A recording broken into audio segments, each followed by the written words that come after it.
देखिए 9 फरवरी 2024 को थाना क्रॉसिंग रिपब्लिक की पीआरवी को सूचना प्राप्त होती है कि अजनारा सोसाइटी क्रॉसिंग रिपब्लिक में एक फ्लैट ऑब्लिक ऑफिस है जिसका गेट खुला हुआ है। इस पे जब पीआरवी पहुंचती है और थाना क्रॉसिंग रिपब्लिक की पुलिस जब पहुंचती है तो वहां पर उस ऑफिस ऑब्लिक फ्लैट में से इनको करीब 12,90,000 रुपये एक बैग में मिलते हैं। उस कैश का कोई क्लेम करने वाला नहीं था उस समय, तो इसलिए तत्काल उसको जीडी में एंट्री करते हुए उसको मालखाने में दर्ज कर लिया गया था, दाखिल कर लिया गया था। इसके पश्चात 18 फरवरी को एक एप्लीकेंट के द्वारा ये सूचना दी जाती है कि ये ऑफिस मेरा है और यहाँ से करीब 22 लाख रुपए और कुछ ज्वेलरी जो है वो चोरी हुई है।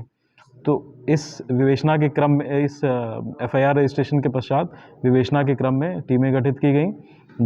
जितने भी सीसीटीवी फुटेज थे वो देखा गया, सीडीआर इत्यादि का जब एनालिसिस किया गया तो घटना इस प्रकार से पाई गई कि जो वादी हैं विकास, उनके यहाँ के ही 2 वर्कर्स जो उनके ड्राइवर ऑब्लिक कुक हैं, अतुल पांडे और अरुण, इनके द्वारा इस ऑफिस की, इस फ्लैट की डुप्लीकेट चाबी बनवाई गई। और उसके बाद 2 लोग, बंटी जो कि अतुल पांडे का दामाद है और बंटी का मित्र सुनील, इनके द्वारा ये चोरी की घटना कारित की गई, जो कि सीसीटीवी फुटेज में भी क्लियर है। और उन्होंने अपना आइडेंटिटी छिपाने के लिए मास्क लगाया हुआ है और हेलमेट लगाया हुआ है।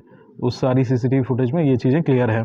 उसके पश्चात चोरी करने के पश्चात इन्होंने पैसे, एक नितिन नाम का इनका एक मित्र है मुरादनगर में, उसके घर पे करीब 1,97,00,000 रुपए उसके घर पे रख दिए थे, जो कि नितिन के यहाँ से बरामद हुए हैं। तो इन अभियुक्तों की, अतुल पांडे की, अरुण और नितिन, इनकी गिरफ्तारी भी की जा चुकी है और 1,97,00,000 रुपए ये और 12,90,000 रुपए जो 9 फरवरी को प्राप्त हुए थे, इसकी इतने की रिकवरी भी की जा चुकी है, जिसको जो है अब प्रॉपर लीगल माध्यम से कोर्ट में दाखिल किया जाएगा। इस घटना के जो 2 मुख्य अभियुक्त हैं, बंटी और सुनील, वो फ़िलहाल फ़रार हैं। और जैसा कि अभियुक्तों इत्यादि ने पूछताछ में बताया है कि कुल जो है उनको संभावित जो पैसे उस समय ऑफिस में रखे थे उसकी संभावना है कि करीब 2,80,00,000 के आसपास रखे थे। तो जो अन्य पैसे या उसके साथ और भी कुछ चीज़ें अगर चोरी हुई हों तो वो इन्हीं दोनों अभियुक्तों के पास हैं और जैसे इनकी गिरफ्तारी होगी हमें उम्मीद है कि हम उसकी भी बरामदगी करेंगे। सर, विकास जैन से क्या आपने पूछताछ की कि इतना अमाउंट जो था वो ऑफिस में कहाँ से आया, क्यों उसने रखा हुआ था और चोरी का अमाउंट उसने एफआईआर के अंदर कम क्यों दर्ज कराया? देखिए, उनसे जब बातचीत हुई तो उन्होंने ये बताया कि उनके कारोबार का पैसा है, परंतु इस चीज़ को अभी जस्टिफाई नहीं कर पाए हैं कि इतना जो उन्होंने एप्लीकेशन दिया था उसमें इतना कम अमाउंट करके क्यों दिखाया था। बाकी हम ये सारी जितनी भी रिकवरी हुई है वो हम कोर्ट में दाखिल कर देंगे और अब ये अपने लीगल चैनल के माध्यम से अभी प्रूफ करना उनका काम है कि वो कोर्ट में क्या दस्तावेज प्रस्तुत कर पाते हैं। उन्होंने सर बताया पुलिस को, क्या विकास जैन के खिलाफ भी कार्रवाई की जाएगी? देखिए, जो भी ये रिकवरी इत्यादि हुई है इसके संबंध में जो कंसर्न डिपार्टमेंट्स हैं, आईटी, इनकम टैक्स डिपार्टमेंट इत्यादि, उनको भी सूचना दी जा रही है और उसके अनुरूप जो भी कार्रवाई अपेक्षित है वो की जाएगी। सर, 12 की घटना, 18 तारीख तक का पुलिस इंतजार करती है कि कोई तहरीर आए, उससे पहले एक ऑफिस का मामला, तो पुलिस ये नहीं पता कर पाएगी इस ऑफिस का मालिक कौन है, ओनर कौन है? सिर्फ पुलिस उस पैसे को रखकर जो 12 लाख रुपए वहाँ पर ली थी अपने पास बैठी रही?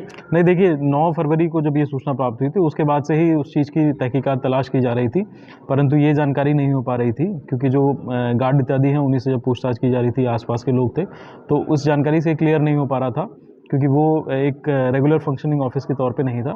और जब 18 फरवरी को जब ये तहरीर प्राप्त हुई तो उससे क्लियर हो गया कि फ्लैट का ओनर कौन है और उसके बाद जो है इनका इस चीज़ के बारे में और डिटेल से देखना पड़ेगा। बैग मिला था क्या एग्जैक्टली वादी की शॉप के सामने से मिला था?